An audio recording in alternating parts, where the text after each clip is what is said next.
पिछले अवतरण में हमने देखा कि संस्कृत भाषा के बारे में ही हम पढ़ रहे हैं और हम यहाँ तक पढ़ चुके हैं कि संस्कृतस्य गौरवमेव दृष्टिपथमानीय सम्यक उत्तम आचार्य प्रवणेन दंडिना, कि संस्कृत के गौरव को ध्यान में रखते हुए आचार्य श्रेष्ठ दंडी ने ठीक ही कहा है कि संस्कृतम नाम देवी वागन व्याख्याता महर्षि, कि महर्षियों ने संस्कृत को ईश्वरीय वाणी कही है या देववाणी कही है। अब आगे हम देखेंगे, आगे के अवतरणों का हिंदी अनुवाद देखेंगे। संस्कृतस्य साहित्यम सरसम, संस्कृतस्य साहित्यम सरसम, संस्कृत का साहित्य सरस, व्याकरणम च सुनिश्चितम, और व्याकरण सुनिश्चित है। संस्कृत का साहित्य सरस और व्याकरण सुनिश्चित है।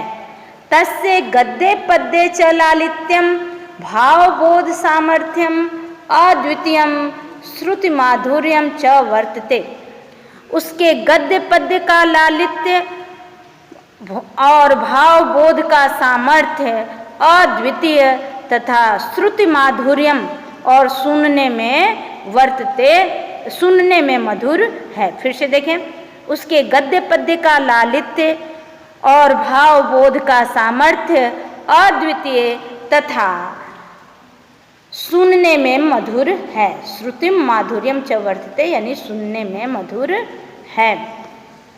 किम बहुना चरित्र निर्माणार्थम यादृशी सत्प्रेरणाम संस्कृतम वाङ्मय ददाति न तादृशीम किंचिद यंतम।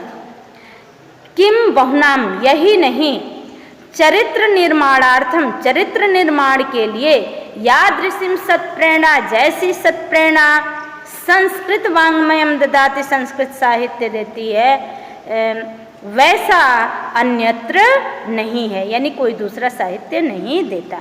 यही नहीं, चरित्र निर्माण के लिए जैसी साहित्य जैसी सत्प्रेरणा संस्कृत वाङ्मय देती है वैसा अन्यत्र नहीं मिलता। मूलभूता नाम मानवीय गुणा नाम, मूलभूत मानवीय गुणों की यादृशीम विवेचना, जैसी विवेचना संस्कृत साहित्य वर्तते, संस्कृत साहित्य में विद्यमान है, ना अन्यत्र तादृशी, ऐसे किसी अन्य साहित्य में नहीं है। मूलभूत मानवीय गुणों की जैसी विवेचना संस्कृत साहित्य में है वैसे किसी अन्य साहित्य में नहीं है। दया, दान, शौचम यानी शुचिता, पवित्रता, औदार्यम यानी उदारता, अनसूया यानी निंदा न करना, क्षमा, अन्य च अनेक गुणा, और अन्य अनेक गुण अस्य साहित्यस्य, इस साहित्य के अनुशीलन करने से, अध्ययन करने से संजायन्ते, प्राप्त होते हैं। कि मूलभूत मानवीय गुणों की जैसी विवेचना संस्कृत साहित्य में है ऐसा अन्यत्र नहीं है। जैसे दया, दान, शुचिता यानी पवित्रता, उदारता, अनुसूया यानी निंदा न करना, क्षमाशीलता और अन्य अनेक गुण इस साहित्य के अनुशीलन से संजायन्ते, प्राप्त होते हैं। संस्कृत साहित्य से आदि कवि वाल्मीकि, महर्षि व्यास, कविकुल गुरु कालिदास, अन्य च भास भारव भवभूत आदियो महाकविय स्वकीय ग्रंथ रत्न अद्यापि पाठकानां हृदि विराजन्ते।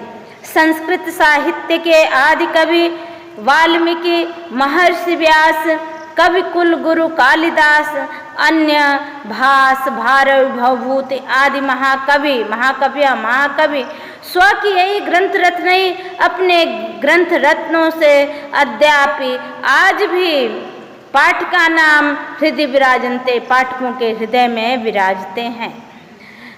यानी ये जितने भी कवि हैं संस्कृत साहित्य के आदि कवि, महर्षि वाल्मीकि, महर्षि व्यास, कविकुल गुरु कालिदास, अन्य कवियों में जैसे भास, भारव और भवभूत आदि महाकवि अपने ग्रंथ रूपी रत्नों के रूप में आज भी पाठकों के हृदय में विराजते हैं।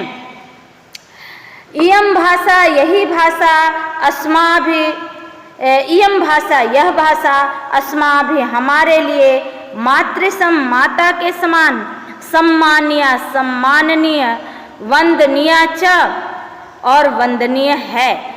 यह भाषा हमारे लिए माता के समान सम्माननीय और वंदनीय है।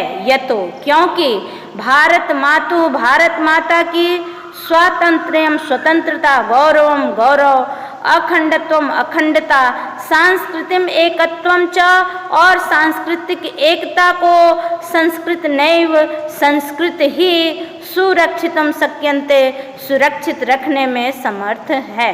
यह भाषा हमारे लिए माता के समान सम्माननीय और वंदनीय है, क्योंकि यह तो यानी क्योंकि भारत माता की स्वतंत्रता गौरव अखंडता तथा सांस्कृतिक एकता को सुरक्षित रखने में संस्कृत ही समर्थ है। यह संस्कृत भाषा सर्वासु भाषासु सभी भाषाओं में प्राचीनतमा प्राचीन श्रेष्ठा च अस्ति और श्रेष्ठ है। यह संस्कृत भाषा सभी भाषाओं में प्राचीन और श्रेष्ठ है तथा सुष्ठ उक्तम इसलिए सुंदर ही कहा गया है। भाषा सुमुख्या मधुरा दिव्या गिरवाण भारती कि सभी भाषाओं में मुख्य मधुर और दिव्य देववाणी संस्कृत है। सुंदर ही कहा गया है कि सभी भाषाओं में मुख्य मधुर और दिव्य देववाणी अर्थात संस्कृत है। धन्यवाद।